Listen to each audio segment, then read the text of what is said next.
Hi there, it's Vicki McCarthy from Aussie Stampers. Thank you very much for joining me again today. Welcome back to my series Retiring Favourites, where I show you some of the retiring stamp sets that are my absolute favourites and showing you different ways to use them.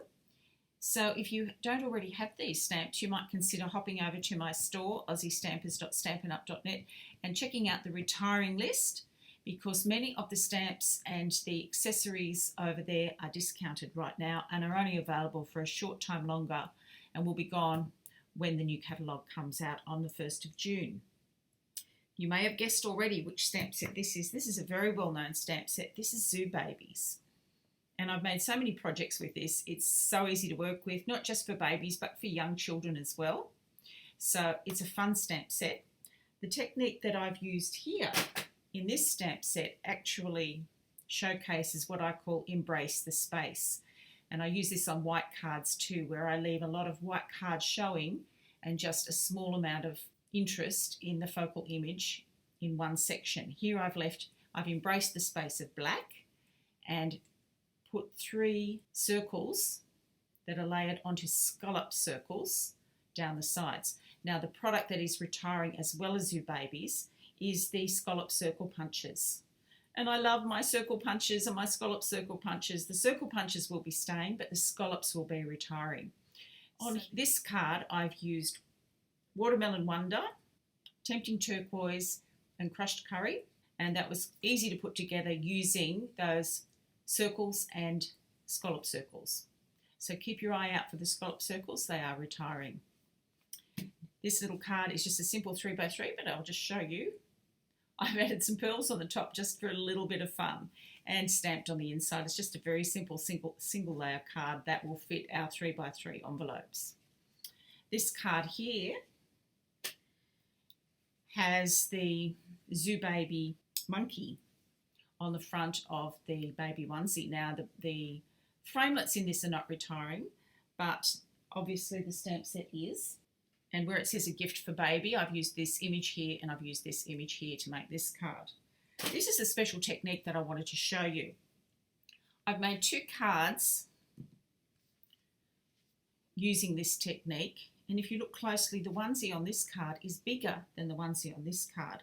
There's a reason for that. This technique I'm calling the layered die cut technique, for want of a better name. But I came up with this when I was making this card. And it was all about using the leftover pieces. When I was making a single card, I ended up making 2 because it uses the leftover piece of your die cut. So the way I created these cards here was using this technique, which I'm calling my layered framelit technique.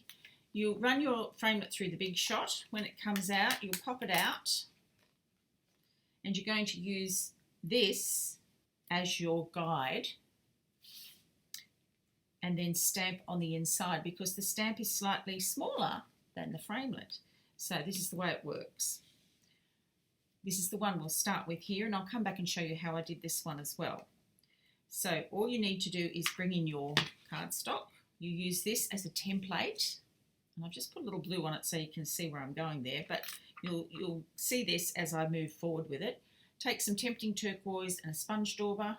Hold this firmly in place, and I found the easiest way was to just hold it kind of with 2 fingers in the centre and just sponge away. I'm going to do this really quickly because I don't want you to have to sit too long and watch the rest of this. I want to get through it really fast for you just to show you the technique. All the way around. And then what I did was I just kept colouring on the top of the framelit as well with sponge dauber, keeping your fingers firmly in place so that it doesn't move.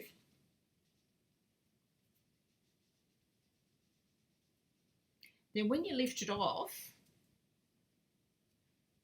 you've got this shape here, which is where this comes from. I've done it a lot darker here so that it will come out more easily for you to see, but I used a lighter touch on this one, but this is the technique that you'll have.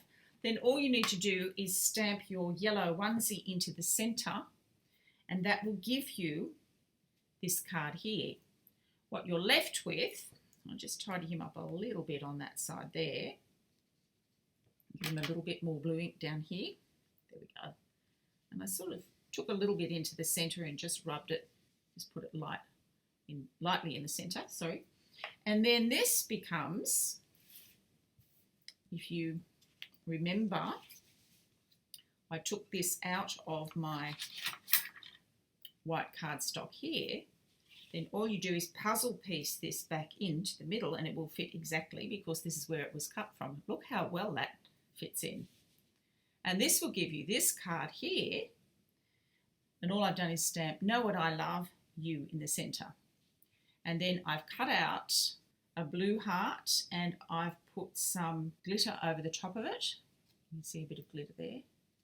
The background I made using my Stampin' Up markers, the brush tip, just drawing lines across the cardstock and rounded the edges. So that was that card finished. So that's that version here. So that's a technique called layering dies or puzzle piecing with dies, but also stamping within the shape. A new technique you may not have tried before with the Zoo Babies. Thank you for watching today. If you're interested in purchasing Zoo Babies, pop over and get it now before it retires. The new products will be coming in June 1, so these products are making way for all the lovely new things that are coming as well.